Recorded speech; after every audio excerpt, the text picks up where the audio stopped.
দামটা খুব বেশি, আমার খুব পছন্দ হলো, ভালো লাগলো, বাট আমি কিনতে পারছি না।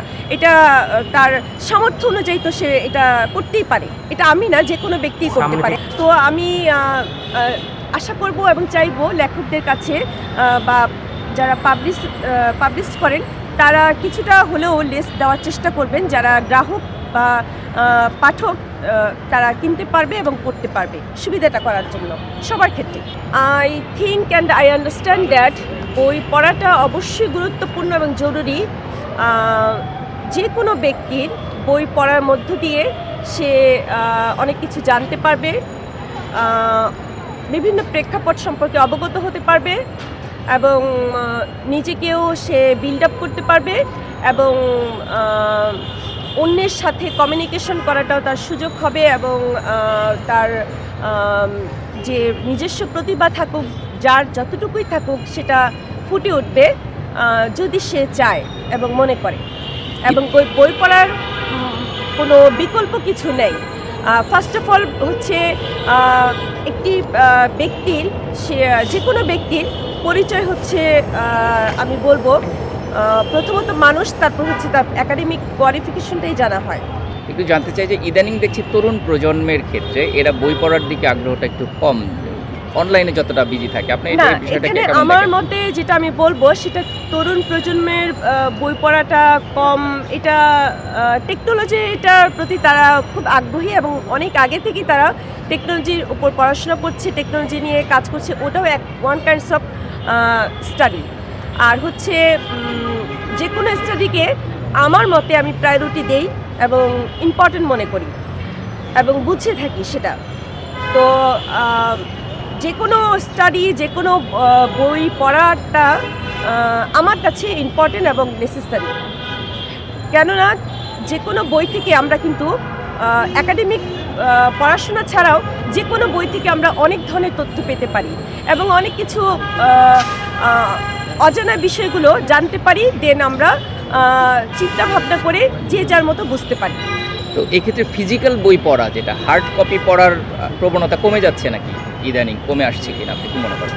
কিছুটা তো কমে আসবেই, এটা সময় এবং পরিবর্তন, বিবর্তন এবং ইত্যাদি একটি দেশের প্রেক্ষাপটে সব কিছুকে কেন্দ্র করেই এটা কিছুটা কমে আসবে। তার মানে এই নয় যে একেবারেই কমে গিয়েছে।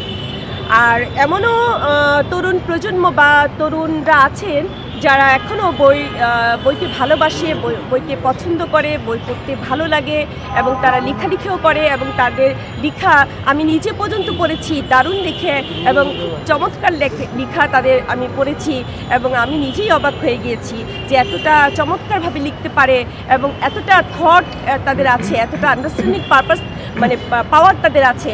এটা আমি আসলেই তাদেরকে কি বলবো, প্রশংসার যোগ্য তারা।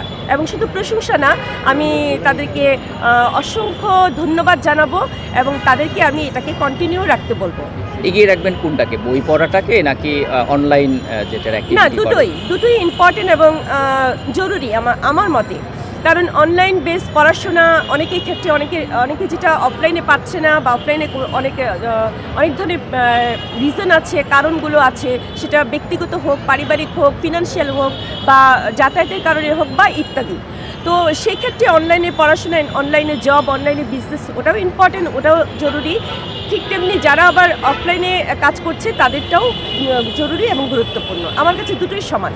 অনেকে বলছে যে দাম বেশির কারণে, হার্ড কপি বইয়ের দামটা বেশি কারণ নাকি বই পড়ার প্রতি আগ্রহ মানুষ কিছুটা কমিয়ে দিয়েছে। এটা তো আমার ক্ষেত্রেও হয় যে দামটা খুব বেশি, আমার খুব পছন্দ হলো, ভালো লাগলো, বাট আমি কিনতে পারছি না। এটা তার সামর্থ্য অনুযায়ী তো সে এটা করতেই পারে, এটা আমি না, যে কোনো ব্যক্তি করতে পারে। আমার মতে আমি বলছি যে কোনো ব্যক্তি এটা করতে পারে, ফিনান্সিয়াল হোক। বিষয়টা এখানে ফিনান্সিয়াল যে বিষয় এবং যে থিংসটা, এটা মোস্ট ইম্পর্টেন্ট এবং এটাও খুব জরুরি বেসিক্যালি আমাদের দেশে।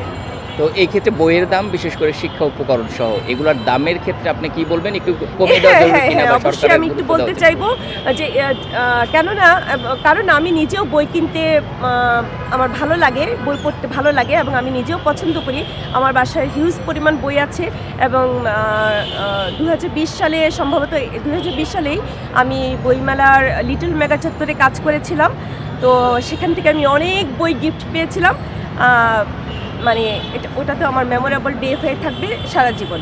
তো আমি আশা করব এবং চাইবো লেখকদের কাছে বা যারা পাবলিশ করেন তারা কিছুটা হলেও লেস দেওয়ার চেষ্টা করবেন, যারা গ্রাহক বা পাঠক তারা কিনতে পারবে এবং পড়তে পারবে, সুবিধাটা করার জন্য সবার ক্ষেত্রে।